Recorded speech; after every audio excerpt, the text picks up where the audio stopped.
semuanya, Assalamualaikum warahmatullahi wabarakatuh. Berjumpa lagi dengan saya Ustazah Fatima dalam pembelajaran Bahasa Indonesia. Nah, sebelum kita memulai pelajaran, Ustazah mau tanya kabar kalian hari ini. Bagaimana kabar kalian? Semoga kalian di rumah senantiasa diberi kesehatan oleh Allah Subhanahu wa Ta'ala. Nah, sebelum kita memulai pembelajaran kali ini, Ustazah ingin sedikit mereview apa hasil dari kalian kemarin, yaitu setelah penilaian tengah semester kan otomatis kalian sudah terima rapor. Kalian sudah tahu nilai kalian masing-masing. Nah, gimana? Apakah kalian puas dengan nilai tersebut? Apakah kalian sudah remedi bagi yang remedi? Ya. Amal soleh kalau yang belum remedi silahkan kalian remedi, itu nanti karena nilai PTS kali ini itu akan digunakan di nilai rapor semester 6. Jadi bagi yang nilai kalian yang masih jelek ya mohon segera diperbaiki ya. Silahkan, kemarin soalnya masih terbuka ya, dikerjakan sampai kalian lulus. Kalau tidak lulus ya otomatis nilainya tidak Ustazah naikkan. Oke. Nah, ini hasil dari remedi kalian kemarin, baru 25 orang ya. Baru 25 anak yang remedi, padahal kemarin ada beberapa anak juga yang berarti di sini ada beberapa anak juga yang belum remedi, yang mengikuti remedi. Jadi buat warning untuk kalian, kalau kalian tidak remedi, otomatis nilai rapor di semester 6 tidak akan Ustazah ubah ya. Kemarin juga ada beberapa anak yang nilainya sempurna, ada yang 100 ya. Untuk beberapa anak mungkin Ustazah oke, karena dia mungkin rajin, pintar. Nah, tapi di situ Ustazah tidak ingin seuzon ya. Ustazah positive thinking saja, kalian memang berusaha untuk nilai tersebut. Tapi apabila di situ kalian tidak jujur, ya Ustazah juga bisa menebaknya. Dari mana posisi kalian tidak jujurnya ya. Nah, kita lihat saja langsung dari hasil Google Form, analisis Google Form kemarin. Jadi di sini ada beberapa soal yang untuk presentasenya ini di bawah dari 50%. Ustazah tidak akan membahas semuanya karena nanti teman-teman kalian kan juga akan mengerjakan lagi bagi yang belum remedi atau bagi yang sudah mengerjakan tetapi belum lulus ya, belum tuntas. Minimal kalian kalau sudah bisa mengerjakan ibaratnya benar 30 soal lah, itu sudah lulus ya. Ya, jadi kan soalnya 45. Kalau kalian sudah mengerjakan lebih dari setengahnya, otomatis kalian sudah lulus. Tapi kalau di situ nilai kalian benar dari 45 soal itu hanya benar 5, ya otomatis itu belum lulus. Jadi amal soleh segera diperbaiki. Kita KKM 72. Di bawah 72 itu akan remedi. Bagi yang remedi, nanti kalau sudah remedi nilainya tetap ada di batas KKM 72. Naik sedikit pun itu juga kebijakan Ustazah, bagaimana lihat proses kalian. Terus yang nilainya sudah maksimal bahkan sempurna 100, nah itu nanti akan Ustazah lihat lagi nilai hariannya seperti apa. Apakah di situ hanya di PTS saja kalian bisa? Nah, hanya nilai akhir saja di PTS itu tidak. Nanti Ustazah juga akan gabungkan dengan nilai harian juga otomatis. Karena kita tidak tahu PTS itu kalian sistemnya seperti apa ya. Ustazah pokoknya di sini hanya husnuzon saja, tidak ingin bersuuzon mengenai proses belajar kalian. Oke, langsung Ustazah bahas saja, ada beberapa sampel di sini Ustazah tampilkan. Sekalian Ustazah bahas, karena kalian nanti itu ada di bulan April, itu nanti kalian akan melaksanakan ujian sekolah. Jadi ujian sekolah itu nanti yang menentukan kalian lulus tidaknya ya.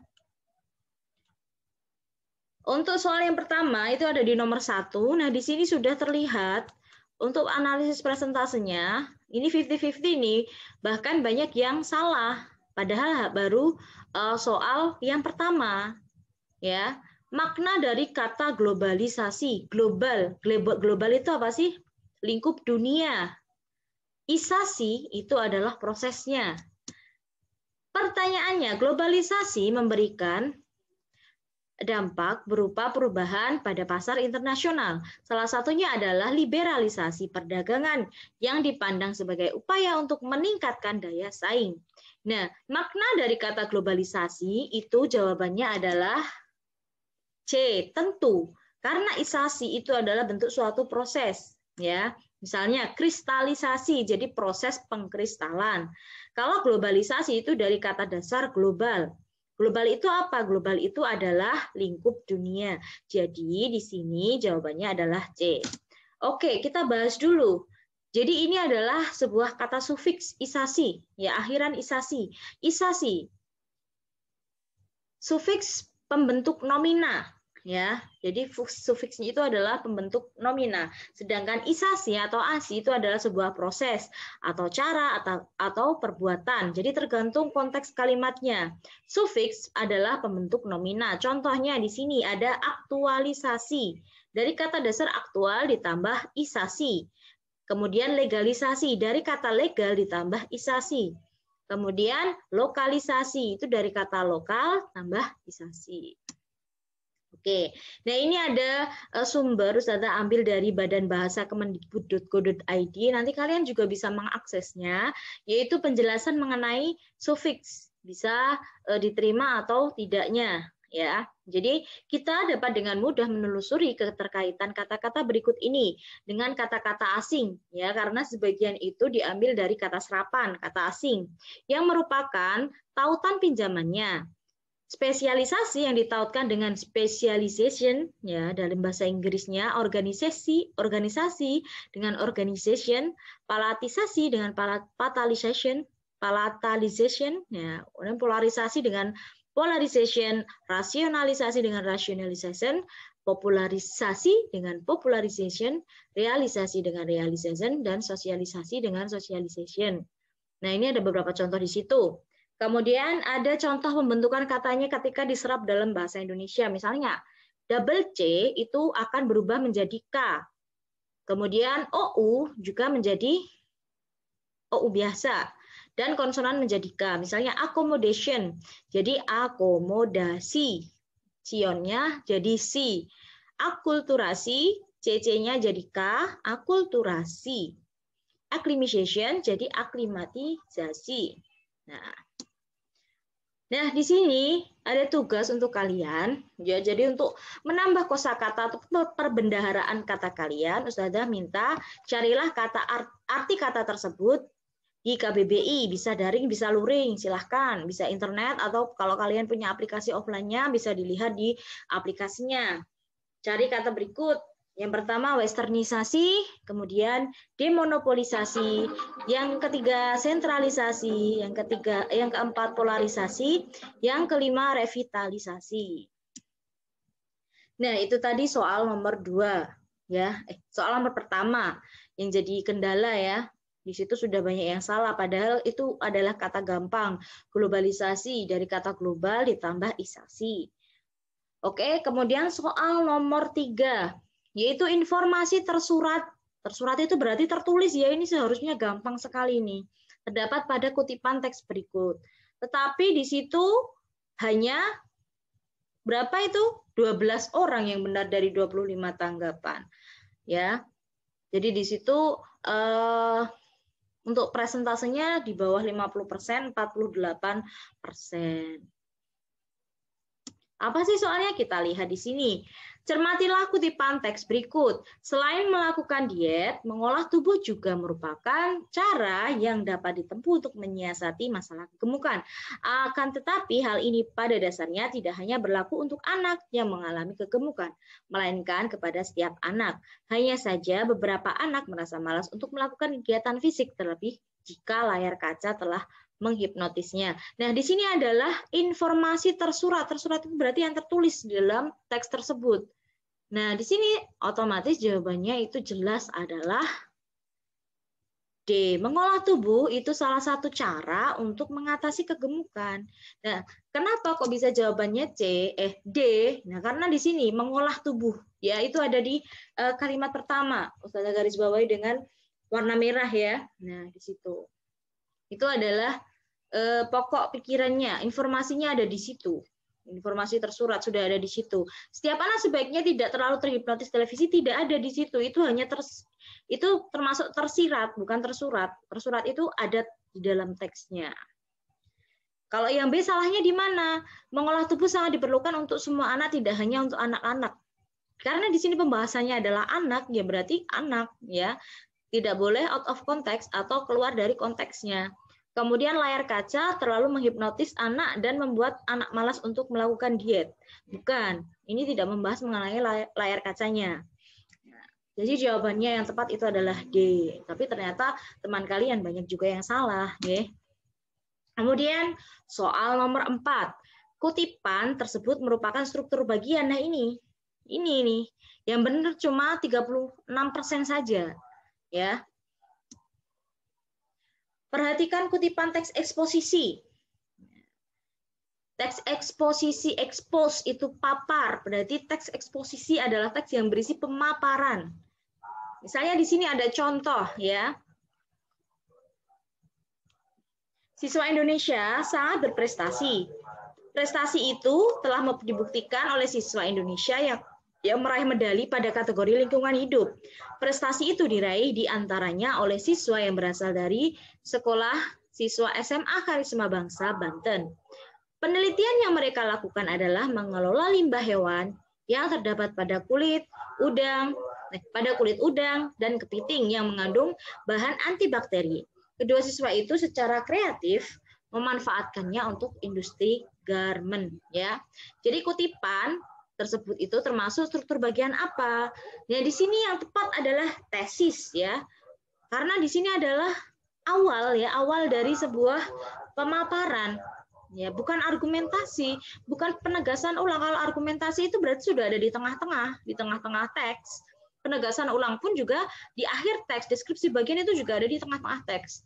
Tapi apakah itu termasuk struktur dari teks eksposisi? Oke, kita bedah, kita refleksi dulu ya, atau flashback lah, atau kita lihat kembali materi yang telah kita pelajari sebelumnya. Struktur teks eksposisi itu ada 3. Yang pertama itu adalah tesis, yang kedua itu rangkaian argumen, yang kedua itu adalah rangkaian argumen, dan yang ketiga adalah penegasan ulang.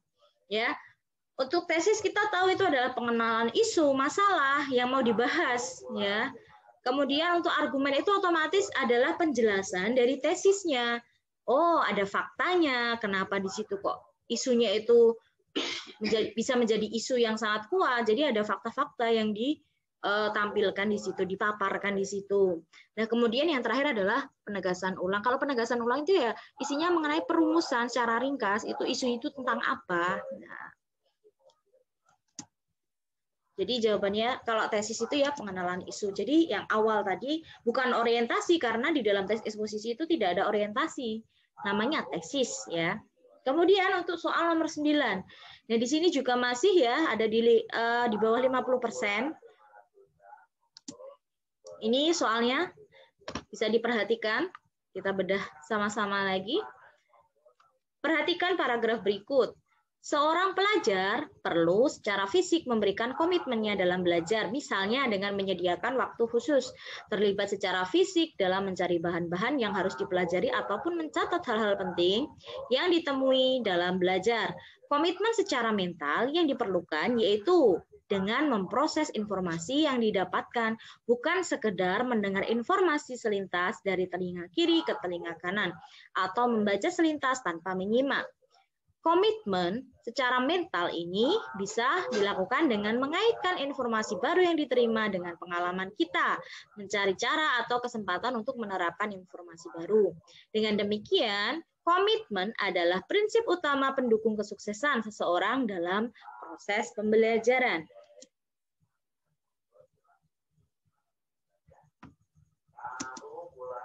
Oke, ringkasan dari kutipan teks eksposisi tersebut adalah, nah, kita tahu tadi di sini dibahas secara fisik, secara mental, komitmen. Oh, berarti ada komitmen secara fisik, secara mental. Berarti jawabannya tentu sudah kita lihat adalah A, ya. Jadi dalamnya tadi tidak membahas mengenai memproses informasi didapat seseorang merupakan salah satu proses pembelajaran, tidak, ya. Jadi yang dibahas tadi adalah komitmen fisik dan mentalnya sebagai prinsip utama. Oke. Kemudian setelah itu ada soal yang terakhir ini.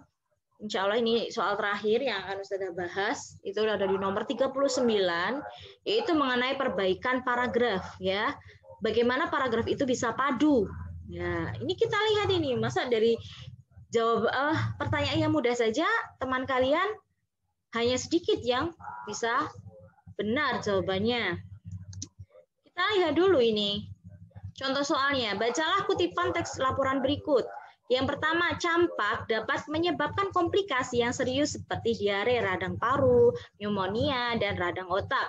Selain itu, virus ini juga menyebabkan kebutaan, gizi buruk, bahkan kematian. Gejala penyakit campak adalah demam tinggi, bercak kemerahan pada kulit disertai batuk, pilek, dan mata merah. Vaksin campak dilaksanakan serentak di seluruh Indonesia. Nah, di sini pertanyaannya adalah perbaikan paragraf tersebut supaya padu adalah dengan menghilangkan kalimat nomor berapa. Kita lihat di sini ada kalimat yang tidak pas. Kalimat pertama itu membahas mengenai campak. Kalimat ketiga juga mengenai campak. Kalimat keempat juga mengenai vaksin campak. Nah, ini kalimat kedua ini malah ada virus ya. Berarti di sini yang harus dihilangkan, yang harus diperbaiki adalah nomor 2 itu dihilangkan. Jawabannya tentu B ya. Oke. Nah, itu ya otomatis Ustazah juga bisa menjelaskan semua soal itu karena teman kalian pun juga ada yang belum remedi. Jadi Ustazah harapkan di situ bagi yang belum remedi karena ini sebagian soal sudah Ustazah bahas, silahkan dikerjakan soal yang lainnya. Ya. Besok pertemuan berikutnya kita juga akan pembahasan dan latihan soal lagi. Karena sebentar lagi di bulan April kalian akan melaksanakan ujian sekolah. Oke? Sekian dari Ustazah. Apabila banyak kesalahan, Ustazah minta maaf yang sebesar-besarnya. Wassalamualaikum warahmatullahi wabarakatuh.